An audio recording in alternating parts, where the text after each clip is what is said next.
Saudara Sekjen Lembaga Anti Narkotika Kunto Permadi membenarkan dirinya telah berkirim surat ke Presiden dan Menteri Hukum dan HAM terkait pendeportasian Kurtukov Artem warga asing di Indonesia. Kurtukov yang dihubungi via Zoom membantah bahwa dirinya telah melakukan pelanggaran undang-undang selama tinggal di Bali. Ditemui di kantor imigrasi Jakarta Pusat, Sekjen Lembaga Anti Narkotika LAN Dwi Kunto Permadi membenarkan bahwa dirinya telah berkirim surat ke Presiden Joko Widodo dan Menkumham terkait dengan pencekalan Kurtukov Artem ke Indonesia. Artem juga merasa heran kenapa ia dicekal untuk masuk ke Indonesia.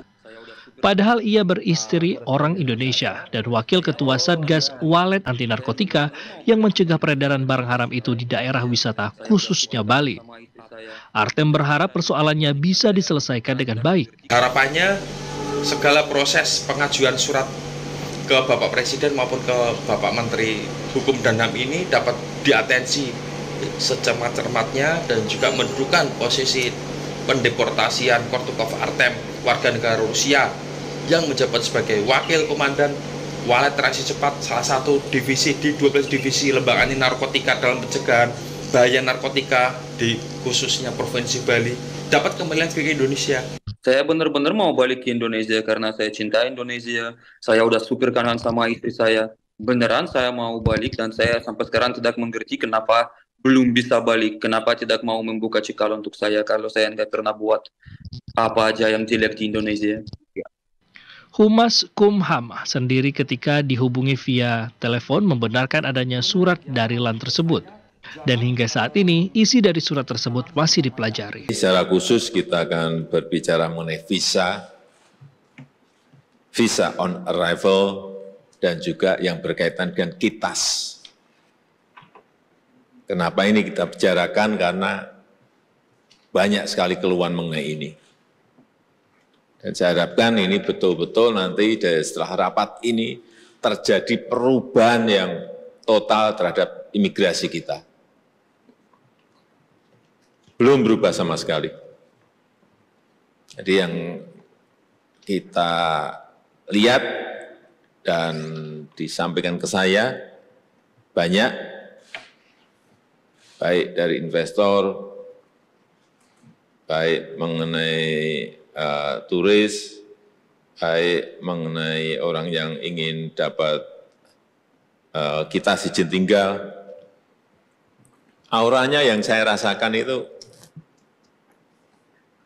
imigrasi ini masih mengatur dan mengontrol. Sehingga apa? Akhirnya apa? Menyulitkan. Ini yang dirubah total harus. Yang seharusnya auranya adalah memudahkan dan melayani. Harus berubah total. Perlu dirjennya ganti, bawahnya ganti semua, biar ngerti bahwa kita ingin berubah.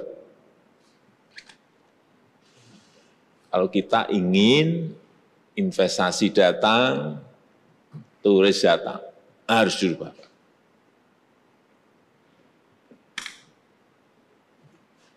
Saya terus terang dapat suara-suara seperti itu, tidak malu juga. Oleh sebab itu saya cek, ini kenapa kita menjadi tidak menarik. Salah satunya, bukan salah satu yang paling gede kontribusinya yaitu urusan imigrasi kita yang memang masih gaya lama. Ini yang gini-gini nih bermanfaat sekali bagi rakyat kita. Kita harus mulai betul-betul. Pak Menteri, merubah ini Pak. Udah, ganti itu. Pak, kalau kira-kira memang nggak punya kemampuan untuk reform seperti ganti semuanya dari dirjen sampai bawahnya ganti. Nah, akan berubah. Kalau enggak akan berubah kita. Presiden Joko Widodo tidak bisa menutupi rasa malunya setelah mendapatkan keluhan-keluhan, aduan-aduan dari para investor mengenai penanganan dari pihak imigrasi tanah air yang disebut ini masih gaya-gaya lama, bukannya memudahkan dan juga melayani, tapi memang sifatnya masih mengontrol sehingga tidak bisa mendapatkan visa on arrival ataupun juga KITAS dengan mudah.